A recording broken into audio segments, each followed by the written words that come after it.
Hello friends, welcome to my channel. तो चलिए आज देखते हैं यूपीएससी प्रीलिम्स 2024 के लिए डेली क्यूज। ठीक है, तो 9/11/2023 का आज देखेंगे हम क्यूज। तो जो हमारे चैनल पर नए हैं, चैनल को सब्सक्राइब जरूर कर ले ताकि आपको नोटिफिकेशन जो है मिलता रहे। तो आइए देखते हैं आज का पहला क्वेश्चन। तो पहला क्वेश्चन है, निम्नलिखित कथनों पर विचार कीजिए। Indo Pacific maritime domain awareness का उद्देश्य डार्क शिपिंग की निगरानी करना और भागीदारी देशों के जल क्षेत्र का वास्तविक समय पर अधिक व्यापक और सटीक समुद्री अवलोकन करना है। तो पहला कथन सही होना चाहिए। कर यह हिंद प्रशांत क्षेत्र में प्रशांत द्वीप, दक्षिण पूर्व एशिया और हिंद महासागर क्षेत्र को एकीकृत करने पर केंद्रित है। ये भी सही होना चाहिए। फिर डार्क शिपिंग एक शब्द है जिसका उपयोग स्वचालित पहचान प्रणाली के बंद होने पर परिचालन करने वाले जहाज का वर्णन करने के लिए किया जाता है। ये भी सही है, लेकिन है कि कितने कथन सही नहीं है। तो सब सही है तो कोई भी सही नहीं है। ऑप्शन डी करेक्ट हो जाएगा। तो Indo Pacific maritime domain awareness, यहाँ टोक्यो शिखर सम्मेलन 2022 में क्वाड समूह भारत, ऑस्ट्रेलिया, जापान और अमेरिका से मिलकर बना के द्वारा पेश किए गए IMPDA का उद्देश्य डार्क शिपिंग की निगरानी करना तथा साझेदार देशों के जल क्षेत्र का वास्तविक समय पर अधिक व्यापक एवं सटीक समुद्री अवलोकन करना है। अतः कथन एक सही है। कर यह हिंद प्रशांत क्षेत्र में प्रशांत द्वीप, दक्षिण पूर्व एशिया और हिंद महासागर क्षेत्र को एकीकृत करने पर केंद्रित है। अतः कथन 2 सही है और पहला तो सही था ही। डार्क शिपिंग क्या है? डार्क शिपिंग एक शब्द है जिसका उपयोग स्वचालित पहचान प्रणाली के बंद होने पर परिचालन करने वाले जहाज का वर्णन करने के लिए किया जाता है। अतः कथन 3 सही है। कर AIS ट्रांसपोर्टर सिस्टम पहचान डेटा और अन्य उपयोगी जानकारी के साथ समुद्र में जहाज की स्थिति को प्रसारित करते हैं, जिसे जहाज तथा समुद्री अधिकारी संदर्भित कर सकते हैं। आगे देखते हैं। निम्नलिखित युग्मों पर विचार कीजिए। घोषणा रिपोर्ट इधर है और संबंधित तथ्य। तो वुहान घोषणा आर्द्रभूमि संरक्षण से है। बैलिचली पार्क डिक्लेरेशन जो है सुरक्षित आर्टिफिशियल इंटेलिजेंस से है। वेटलैंड रिपोर्ट विश्व बैंक की स्थापना से संबंधित नहीं। इसके बहुत सारे मुद्दे हैं, सब्जेक्ट है, उसको देखेंगे डिस्क्रिप्शन से। तो केवल 2 ही यहाँ पे सही है। ठीक है, आइए देखते हैं। रामसर कन्वेंशन के अनुबंध पक्षों के सम्मेलन की 14वीं बैठक में वुहान घोषणा को अपनाया गया था। ठीक है, फिर कह रहा इस घोषणा में विश्व भर में आर्द्रभूमि का संरक्षण, पुनर्स्थापन तथा प्रबंधन के साथ साथ उचित और सतत उपयोग को बढ़ावा देने के लिए दृढ़ इच्छा शक्ति एवं व्यवहारिक कार्यों का आह्वान किया गया। अतः युग्म एक सम्मिलित है। वेटलैंड रिपोर्ट में सतत विकास के अंतर्गत अन्य विषयों के अलावा अंतर्राष्ट्रीय अर्थव्यवस्था की भूमिका, जनसंख्या तथा मानव संसाधन, खाद्य सुरक्षा, प्रजाति एवं पारिस्थितिकी तंत्र, ऊर्जा उद्योग व पर्यावरण संरक्षण के लिए प्रस्तावित वैधानिक सिद्धांतों को शामिल करने वाले अध्याय शामिल थे। ठीक है, तो वेटलैंड विश्व बैंक की स्थापना से संबंधित नहीं, इसलिए ये गलत था। वेल्चली पार्क डिक्लेरेशन फ्रंटियर AI जोखिमों से निपटने पर पहला वैश्विक समझौता है तथा यह विश्व के प्रमुख AI खिलाड़ियों के मध्य उच्च स्तरीय राजनीतिक सहमति और प्रतिबद्धता को दर्शाता है। अतः युग्म 2 सुमेलित है। आगे देखते हैं। कर प्रधानमंत्री गरीब कल्याण अन्न योजना के संदर्भ में निम्नलिखित कथनों पर विचार कीजिए। तो पहला है कि प्रधानमंत्री गरीब कल्याण अन्न योजना पहली बार 2020 में राष्ट्रीय खाद्य सुरक्षा अधिनियम 2013 के तहत कोविड-19 महामारी के दौरान शुरू की गई थी। ठीक है, तो ये पहला कथन तो सही है। कर यह योजना कोरोना महामारी के कारण उत्पन्न तात्कालिक संकट को कम करने हेतु पात्र राशन कार्ड धारकों को 5 किलोग्राम मुफ्त खाद्यान्न उपलब्ध कराने के लिए डिजाइन की गई थी। तो ये कथन भी सही है। फिर प्रारंभ में ये योजना दिसंबर 2022 में समाप्त होने वाली थी। ठीक है, अभी तक इस योजना को दिसंबर 2023 तक केवल एक बार बढ़ाया गया है। तो ये कथन भी कुछ समय पहले सही था कि 2023 तक इसको बढ़ाया गया था, लेकिन अभी कुछ समय पहले ये फिर से घोषणा कर दिया गया है कि इसको 5 और वर्षों के लिए बढ़ा दिया गया है। तो इस प्रकार से तीसरा कथन जो है ना वो गलत हो जाता है। तो दूसरा और पहला सही है, तीसरा गलत है। तो केवल 2 सही होगा, ऑप्शन बी करेक्ट हो जाएगा। आगे देखते हैं। प्रधानमंत्री गरीब कल्याण अन्न योजना पहली बार वर्ष 2020 में राष्ट्रीय खाद्य सुरक्षा अधिनियम 2013 के तहत कोविड-19 महामारी के दौरान शुरू की गई था। अतः कथन एक सही है। यह अधिनियम कानूनी तौर पर ग्रामीण आबादी के 75% और शहरी आबादी के 50% को लक्षित सार्वजनिक वितरण प्रणाली के तहत सब्सिडी वाले खाद्यान्न प्राप्त करने का अधिकार देता है। इसे कोरोना महामारी के कारण उत्पन्न तत्कालिक संकट को कम करने हेतु पात्र राशन कार्ड धारकों के प्रति व्यक्ति प्रति माह 5 किलोग्राम मुफ्त खाद्यान्न उपलब्ध कराने के लिए डिजाइन किया गया था। कथन दूसरा सही है। आगे है, प्रारंभ में यह योजना दिसंबर 2022 में समाप्त होने वाली थी, फिर इसे दिसंबर 2023 तक बढ़ा दिया गया और अब इसे अतिरिक्त 5 वर्षों के लिए आगे बढ़ा दिया गया। अतः कथन 3 सही नहीं है। इस योजना के आरंभ होने के बाद से सरकार ने 3.9 लाख करोड़ रुपये की लागत से अपने केंद्रीय खरीद पूल से 1118 लाख मीट्रिक टन खाद्यान्न आवंटित किया है। आगे देखते हैं, अंतर्राष्ट्रीय शतरंज महासंघ के संदर्भ में निम्नलिखित कथनों पर विचार कीजिए। तो यहाँ पे यह एक गैर सरकारी संस्थान के रूप में गठित है। यह विश्व शतरंज चैंपियनशिप का आयोजन करता है। ठीक है, तो पहला कथन तो सही है। इससे 2009 में अंतर्राष्ट्रीय ओलंपिक समिति द्वारा वैश्विक खेल संगठन के रूप में मान्यता दी गई थी। 2009 नहीं, बाकी कथन सही है। 1999 तो दूसरा गलती हो गया। तीसरा इधर आ गया, कोई बात नहीं। फैड का मुख्यालय वर्तमान में लाजेन स्विट्जरलैंड में है, लेकिन इसकी स्थापना शुरुआत में वर्ष 1924 में पेरिस में हुई थी। तो तीसरा कथन सही है, दूसरा गलत है, तो केवल 2 सही हो जाएगा, ऑप्शन बी करेक्ट हो जाएगा। आगे देखते हैं, अंतर्राष्ट्रीय शतरंज संघ। अंतर्राष्ट्रीय शतरंज महासंघ शतरंज के खेल का शासी निकाय है और यह सभी अंतर्राष्ट्रीय शतरंज प्रतियोगिताओं को नियंत्रित करता है। यह एक गैर सरकारी संस्थान के रूप में गठित है।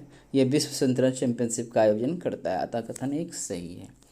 इसे वर्ष 1999 में अंतर्राष्ट्रीय ओलंपिक समिति द्वारा वैश्विक खेल संगठन के रूप में मान्यता दी गई थी। अतः कथन 2 सही नहीं है। अगला देखते हैं कि वर्तमान में फैड का मुख्यालय लाजेन स्विट्जरलैंड में है, लेकिन इसकी शुरुआत वर्ष 1924 में पेरिस में जीन सुन समस BR1 फैमिली लैटिन के आदर्श वाक्य के साथ की गई थी। अतः कथन 3 सही है। यह फुटबॉल, क्रिकेट, तैराकी एवं ऑटो रेसिंग खेल के शासी निकायों के साथ साथ महत्वपूर्ण अंतर्राष्ट्रीय खेल संघों में से एक था। राष्ट्रीय शतरंज संघों के रूप में इसमें 199 सदस्य देश शामिल हैं, जो वर्तमान में इस सबसे बड़े संघों में से एक बनाता है। आइए देखते हैं आज का अगला क्वेश्चन। निम्नलिखित युग्मों पर विचार कीजिए। तो लोअर सुबनसिरी जल विद्युत परियोजना, तो ये अरुणाचल प्रदेश में है। नागार्जुन सागर बांध, ये आंध्र प्रदेश में ही है। हसदेव बांगो बांध, तो ये छत्तीसगढ़ में है। तो यहाँ पे तीनों कथन सही है। फिर से देख सकते हैं, लोअर सुबनसिरी जल विद्युत परियोजना अरुणाचल प्रदेश में, नागार्जुन सागर बांध आंध्र प्रदेश में, हसदेव बांगो बांध छत्तीसगढ़ में है। इसलिए तीनों कथन सही है, तो ऑप्शन डी हो जाएगा। असम अरुणाचल सीमा पर लोअर सुबनसिरी जल विद्युत परियोजना में हाल ही में मानसून पूर्व वर्षा के दौरान भूस्खलन हो गया था, इसलिए कथन सही है। नागार्जुन सागर बांध 124.663 मीटर ऊंचाई वाले 26 द्वारों के साथ संरक्षित विश्व का सबसे बड़ा चिनाई वाला बांध है, जो आंध्र प्रदेश के नलगोंडा जिले में स्थित है तथा कृष्ण नदी पर बनाया गया है। अतः इन 2 सही सुमेलित है। हसदेव बांगो बांध भारत के छत्तीसगढ़ में हसदेव नदी पर वर्ष 1961-62 में निर्मित किया गया था। यह छत्तीसगढ़ का सबसे लंबा और चौड़ा बांध है। साथ ही यह छत्तीसगढ़ की पहली बहुउद्देशीय जल परियोजना है। अतः युग्म 3 सुमेलित सही सुमेलित है। तो इस प्रकार से विकल्प डी सही हो जाएगा। अनर्हता के संबंध में निम्नलिखित कथनों पर विचार कीजिए। 1985 के 52वें संशोधन अधिनियम में दल बदल के आधार पर संसद एवं राज्य विधानसभा के सदस्यों को अनर्हत घोषित करने का प्रावधान किया गया तो सही है। 2003 का 91वां संवैधानिक संशोधन अधिनियम यह निर्धारित करता है कि किसी राजनीतिक दल के कम से कम 2/3 सदस्यों को विलय का समर्थन करना होगा ताकि इसे वैध माना जाएगा। तो ये भी ध्यान देना है कि 2/3 पहले 1/3 सदस्य था, लेकिन अब ये 2/3 है। दल बदल से उत्पन्न अनर्हता से संबंधित किसी भी प्रश्न का निर्णय राष्ट्रपति द्वारा किया जाता है, तो राष्ट्रपति इसमें कोई हस्तक्षेप नहीं करता है। पीठासीन अधिकारी जो सदन का होता है उसका ही निर्णय अंतिम होता है। तो तीसरा गलत है, दूसरा और पहला सही है। तो केवल 2 ऑप्शन बी करेक्ट हो जाएगा। चलिए आगे देखते हैं। 1985 के 52वें संशोधन अधिनियम में एक राजनीतिक दल से दूसरे दल में दल बदल के आधार पर संसद एवं राज्य विधानसभाओं के सदस्यों को अनर्हत घोषित करने का प्रावधान किया गया था, कथन एक सही है। कर इसने संविधान के 4 अनुच्छेदों में परिवर्तन किया तथा संविधान में एक नई अनुसूची 10वीं अनुसूची शामिल की है। आगे देखते हैं। कर रहा है 2003 का 91वां संविधान संशोधन अधिनियम यह निर्धारित करता है कि किसी राजनीतिक दल के कम से कम 2/3 सदस्यों को विलय का समर्थन करना होगा ताकि इसे वैध में माना जा सके। ठीक है, तो 2/3 कर रहा है। दल बदल से उत्पन्न अनर्हता से संबंधित किसी प्रश्न का निर्णय सदन के पीठासीन अधिकारी द्वारा किया जाता था, कथन 3 सही नहीं है। कर इस अधिनियम में प्रावधान है कि पीठासीन अधिकारी का निर्णय अंतिम होता है तथा उस पर किसी भी न्यायालय में सवाल नहीं उठाया जा सकता है, ये भी ध्यान देना है। ठीक है, आगे देखते हैं। कर भारतीय प्रतिस्पर्धा आयोग के संदर्भ में निम्नलिखित कथनों पर विचार कीजिए। यह भारत सरकार का एक सांविधिक निकाय है जो प्रतिस्पर्धा अधिनियम 2002 के परिवर्तन के लिए उत्तरदायी है। तो ठीक है, ये सांविधिक निकाय नहीं वैधानिक निकाय है। ठीक है, तो पहला कथन इसके कारण गलती हो जाता है। तो सांविधिक निकाय तो नहीं है, वैधानिक निकाय है, लेकिन साथ ही साथ दूसरा पढ़ना है, यह आयोग एक अर्ध न्यायिक निकाय है कि नहीं, तो है, जो सांविधिक प्राधिकरणों को परामर्श देता है तथा अन्य मामलों को भी संबोधित करता है। तो दूसरा सही है, पहला गलत है। करा इसका मूल उद्देश्य प्रतिस्पर्धा पर प्रतिकूल प्रभाव डालने वाले अभ्यासों को समाप्त करना, उपभोक्ताओं के हित की रक्षा करना तथा भारतीय बाजारों में व्यापार की स्वतंत्रता सुनिश्चित करना है। तो तीसरा में तो ऐसा कुछ है नहीं, ये सही है। तो यहाँ भी केवल 2। अच्छा, कितने सही है? ऑप्शन बी होना चाहिए। आइए देखते हैं।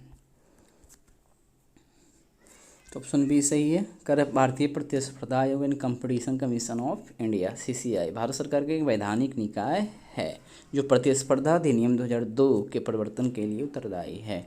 कर मार्च 2009 में इसका विधिवत गठन किया गया था। कर राघवन समिति की अनुशंसा पर एकाधिकार तथा अवरोधक व्यापार अधिनियम 1969 monopolies and restrictive trade practices act MRTP act को निरस्त कर इसके स्थान पर प्रतिस्पर्धा अधिनियम 2002 लाया गया था।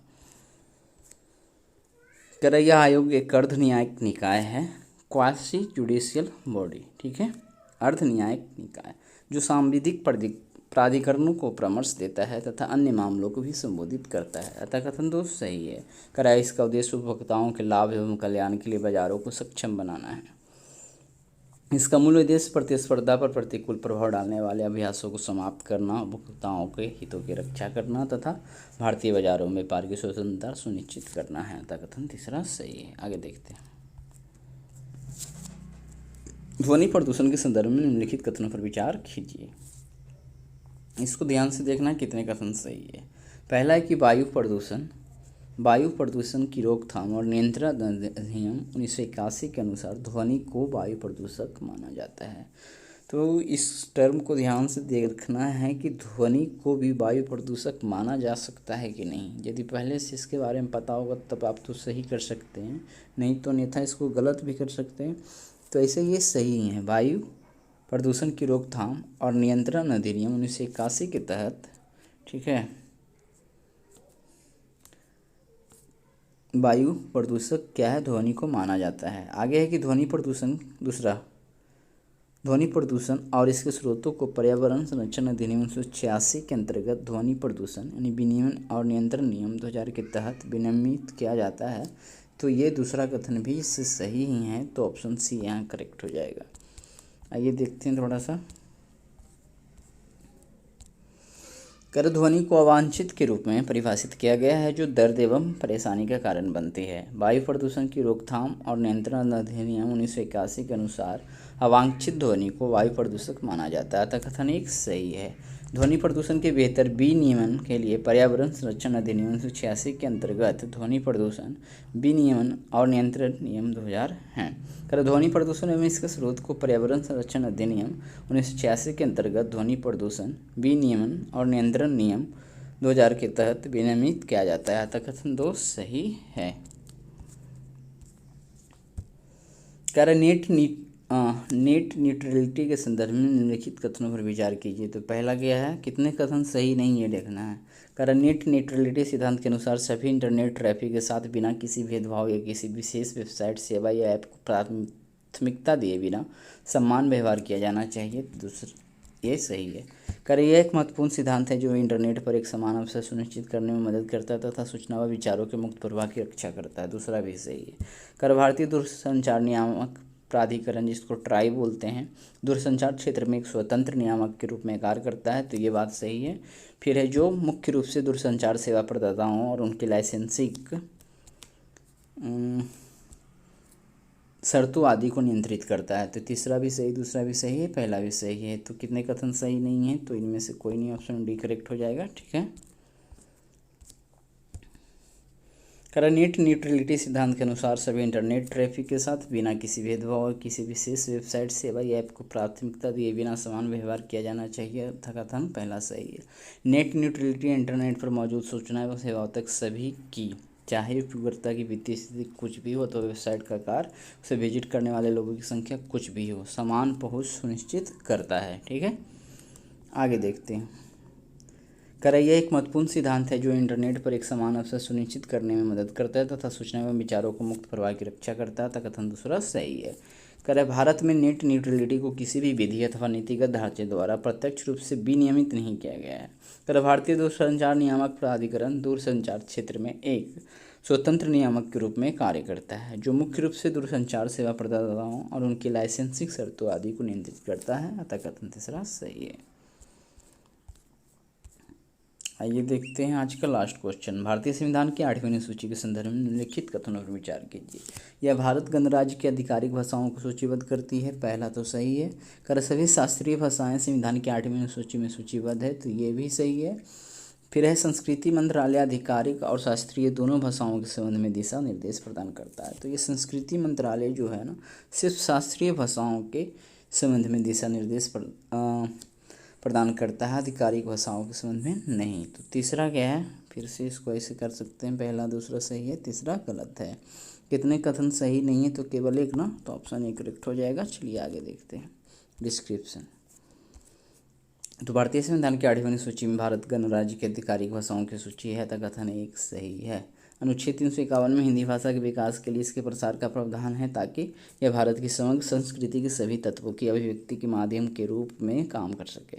सभी शास्त्रीय भाषाएं संविधान की 8वीं अनुसूची में सूचीबद्ध है, तो कथन दूसरा सही है। किसी भी भाषा को 8वीं अनुसूची में शामिल करने पर विचार करने के लिए कोई निश्चित मानदंड नहीं है। संस्कृति मंत्रालय शास्त्रीय भाषाओं के संबंध में दिशा निर्देश प्रदान करता है, ठीक है, आधिकारिक भाषाओं के संबंध में नहीं, इसलिए तीसरा गलत था, इसलिए ऑप्शन ए करेक्ट।